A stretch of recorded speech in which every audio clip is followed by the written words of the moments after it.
नमः। ओम गुरुदेव नमः। हे गुरुदेव, हमको इतनी शक्ति दे दा कि हम पूरी दुनिया में राज कर सकी। इस पूरे ब्रह्मांड लोक में हमारे सन को शक्तिशाली ना हो। जय गुरुदेव।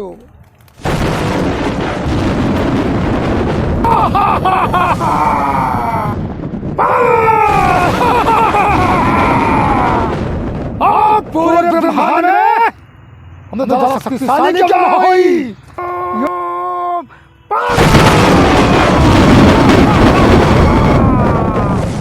हमने एक अंतिम यज्ञ हो, उसके बाद हमने बड़ी पावर हो जाई तो दुनिया भर में राज करब।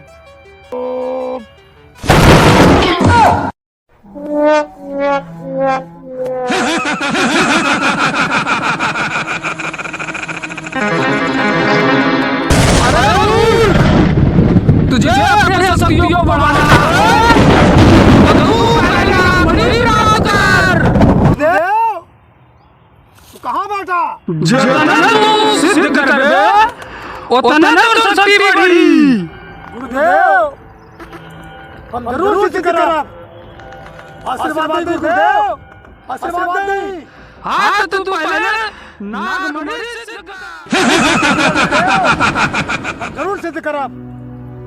अब शक्ति के बढ़ावे बदे हमने के छठाई नाग चाहिए। वो नाग तुरे प्रजाति का। अब वो के हम अपने कब्जा में करब, उसे नागमणि निकाल के सिद्ध करब। तब शक्ति जाएगी। कैसे भी करके छठाई नाग लिया, हम ओके नागमणि निकालब, ओके सिद्ध करब। ठीक है गुरुदेव, जैसी आपकी आज्ञा। उसके बाद हमसे शक्तिशाली ब्रह्मांड में क्यों ना हो। ठीक है गुरुदेव, हम जा ठिला इच्छा था तथा जो सफल हो गई है।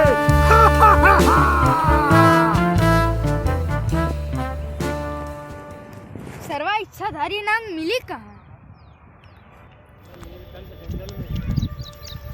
ओम नमः शिवाय। ओम नमः शिवाय। ओम नमः शिवाय। बाबा पा लगी। बालक, तू के हवा?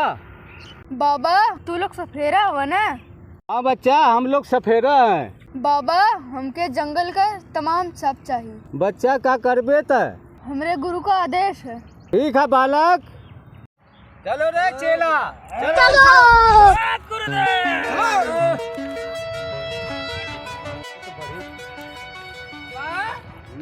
ओदाई के तोके याद है ना? अरे ओदाई तक सांप तोहरे कच्छा में घुस गया है। शुक्र हो कि जगह ना पौले, और नहीं तो आज तू हमन के बीच में ना रह।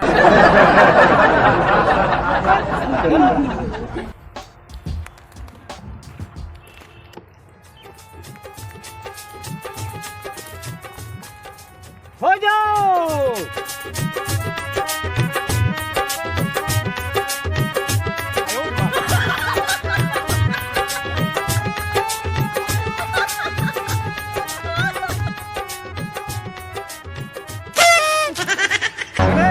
यहाँ साफ है, खो जाओ घर। यही होगा। हो जाओ। हो जाओ। एक हो जाओ। हो जाओ। हो जाओ।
तुहिन करा खोदो।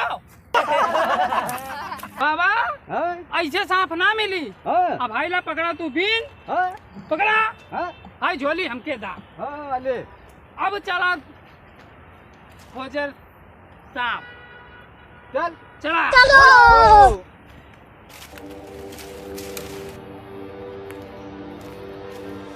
बाबा देखा अब बस सांप खुद यहाँ चल के आई। हाँ बना तब बना।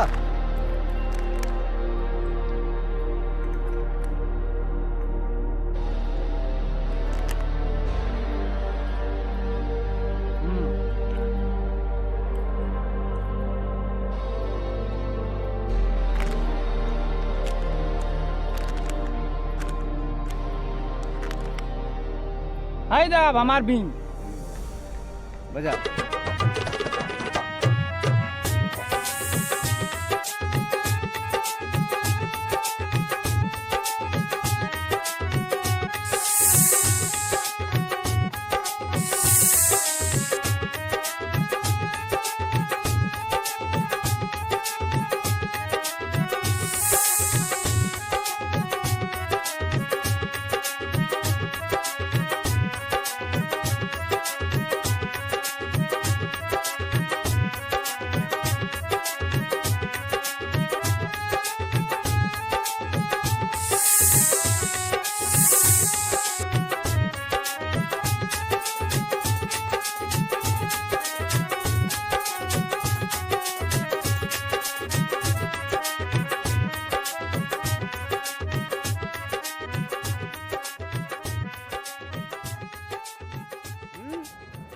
कुल सारे ना गमा उठावा अब लेके चला। हम लोग उठाई ये इच्छाधारी नाग है, यही उठावा एक के। चला खा तब चलो उठावा। खाओ ले चल चलो।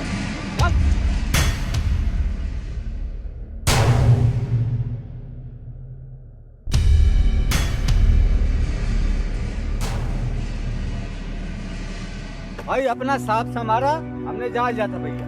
गुरुदेव इच्छाधारी नाग आ गल। अब दुनिया के सर्वशक्ति हमारे पास रही, हमसे सजब क्यों ना रही। मिल गई इच्छाधारी सांप। गुरुदेव अब हमें के सिद्ध करब।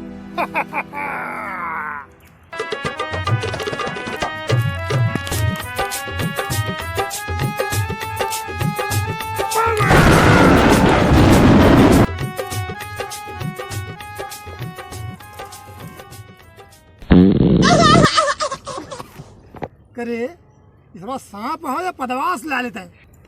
लगा तो सारा हमारा सपना पूरा ना हो, शक्ति हमके ना मिल पाई।